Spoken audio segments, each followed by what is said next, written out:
जिस लड़का लड़की का विवाह नहीं होता ना, तो सोमवार के दिन उसको शमी पत्र के नीचे बिठाकर और शमी के वृक्ष के नीचे बिठाकर शमी वृक्ष के जड़ की मिट्टी का तिलक लगाकर हाथ में शमी वृक्ष के हाथ में लड़का या लड़की के हल्दी लगाकर शमी वृक्ष पर छापे लगाकर और वहीं पर उसका मीठा मुंह करा दिया जाता है, तो 3 महीने में विवाह हो जाता है। स्कंद पुराण।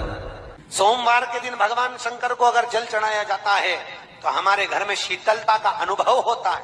मंगल जो भी सोमवार पड़े आप उस पर कर लीजिए। एक बात बहुत ध्यान दीजिएगा, अगर कहीं नौकरी नहीं लग रही है, सर्विस नहीं है, नौकरी नहीं है और आप कई बार इंटरव्यू दिया है, एग्जाम में बैठ भी गए, कंपटीशन एग्जाम में भी बैठे हो और अगर नहीं हो रहा, कंपटीशन एग्जाम क्लियर नहीं हो रहा या सीए का एग्जाम है या अन्य चीजों की पढ़ाई आप कर रहे हैं या कहीं नौकरी के लिए अप्लाई कर रहे हैं, नहीं हो रहा, 5 शमी पत्र, कितने जम के बोलो जरा, 5 शमी पत्र, 5 बेल पत्र, 5 मूंग के दाने, काय के दाने, मूंग, 5 मूंग के दाने, 5 सफेद पुष्प, कोई भी सफेद पुष्प जो आपको मिल जाए, शिव जी को समर्पित कर 1 लोटा पानी, नाम और गोत्र बोलकर, और जिस एग्जाम में बैठ रहे हो, जिस कंपटीशन एग्जाम में बैठ रहे हो, उसका स्मरण कर आपको छोड़ना है।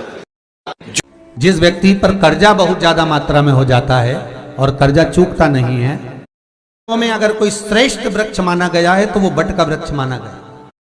कर्जा मुक्ति के लिए सारे वृक्षों में अगर कोई श्रेष्ठ वृक्ष माना गया है तो वो बट का वृक्ष माना गया महाराज। इसलिए प्रशासनिक कार्य के लिए, मानसिक टेंशन में, परेशानियों में बटकेश्वर महादेव का स्मरण किया जाता है। और यदि निवेदन करूंगा, बहुत ज्यादा यदि आपको कर्जा हो गया है, बहुत ज्यादा कर्जा हो गया और वो कर्जा चूक ही नहीं रहा, तो थोड़े दिन बड़ के पेड़ के नीचे आप बटकेश्वर महादेव के लिए 1 लोटा पानी, उसमें थोड़ा सा पिसा हुआ चावल पीस के गला लेना चावल को और पीस लेना, पीस के उस पानी में मिला लेना और मिलाकर उसमें थोड़ी सी हल्दी पिसी हुई डालकर बटकेश्वर महादेव के नाम से बड़ के पेड़ के नीचे अपनी कामना कर जो कर्जा हुआ है उस कर्जे का भान देते हुए, स्मरण देते हुए छोड़ दीजिए महाराज।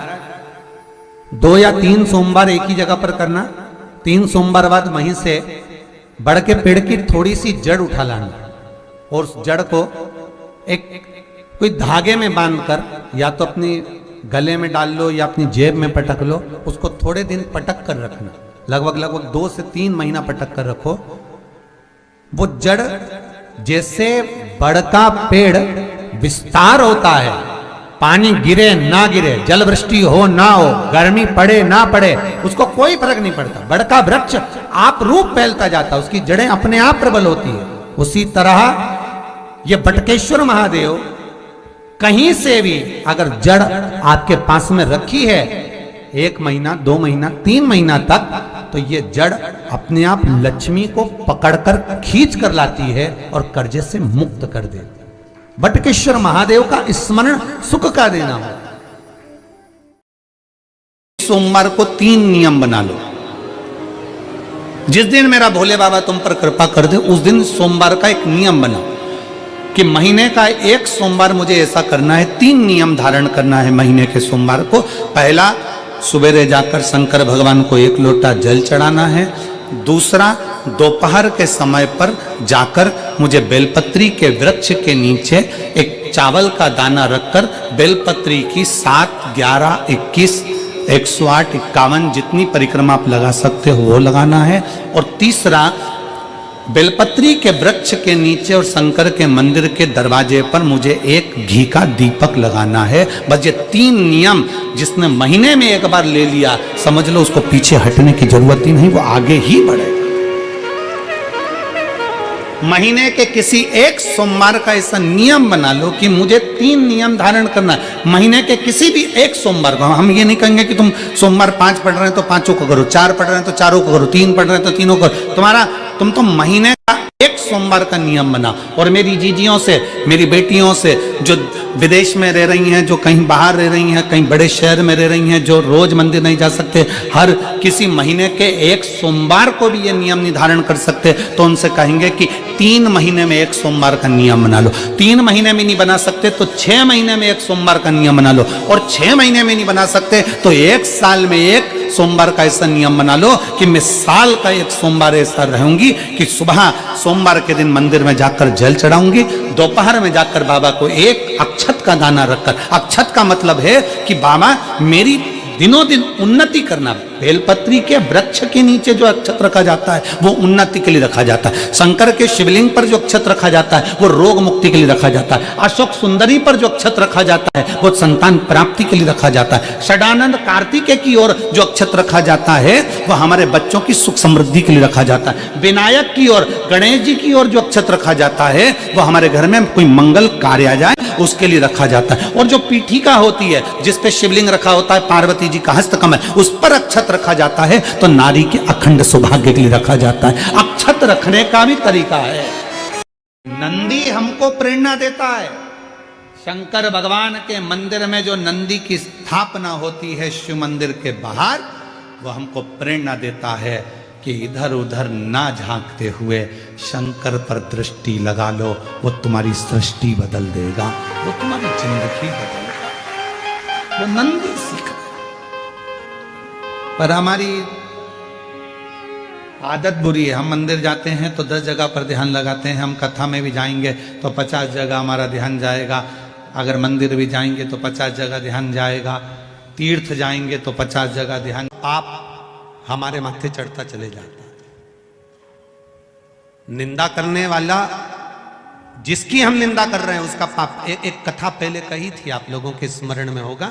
एक राजा को एक बीमारी लग गई, पूरा शरीर टपक रहा, गिर रहा, पूरा शरीर टपक रहा, गिर रहा,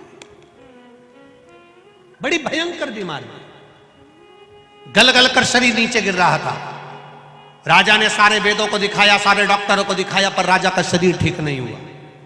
आखिरी में राजा ने विचार कर अब करूं तो करूं क्या। गुरु जी के पास गया, गुरुदेव मेरे शरीर में एक रोग लग गया, शरीर टपक टपक कर जमीन पर गिर रहा है, गुरुदेव मेरा शरीर गल रहा है, गुरु जी आप बताओ कुछ अच्छा बता दीजिए। गुरु जी ने कहा, राजन तेरा शरीर गिर रहा है? हाँ। टपक रहा है? हाँ। शरीर गल रहा है? हाँ। राजन तेरा भाई था ना, वो तो मर गया, भाभी कहाँ है? घर में।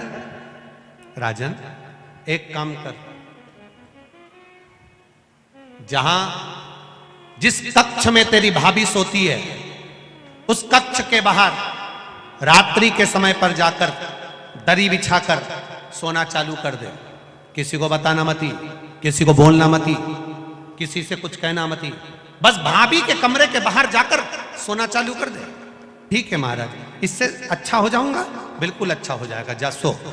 अब गुरु जो बताता है बड़ा विचित्र बताता है। दुनिया के लोगों को भले लगता है क्या शंकर जी को जल चढ़ाने से ऐसा हो सकता है, क्या बेलपत्र चढ़ाने से ऐसा हो सकता है, क्या धतूरा चढ़ाने से ऐसा हो सकता है, क्या शहद चढ़ाने से ऐसा हो सकता है, क्या चावल का दाना चढ़ाने से ऐसा हो सकता है, क्या शंकर जी के मंदिर में सफाई करने से, शिव जी के मंदिर को धो देने से शंकर के मंदिर को साफ कर गया, उसके कमरे में जाकर सोता है। भाई मर गया और राजा भाभी के कमरे में जाकर सो रहा है। एक दासी ने दूसरी से कहा,